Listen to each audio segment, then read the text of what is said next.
अरे गायत्री बोलती ना अर्चना शाम को निकल जाओ मेरे इस एरिया से, तुमको वैरायटी डॉगीज की मिलेगी और एक से क्यूट सारे के साथ।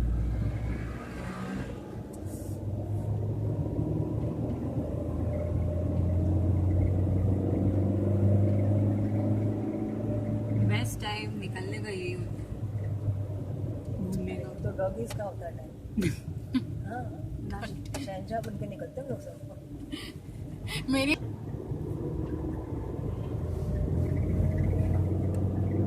क्यूटी के बाद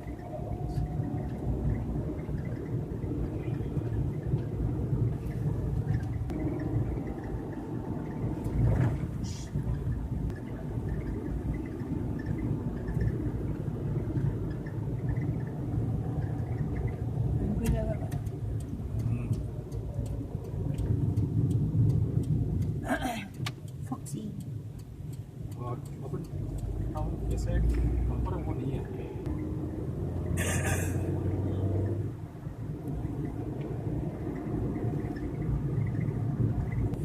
कुछ भी दे दो। अरे 11 o'clock वो रहता अच्छा ये वहाँ माहौल ही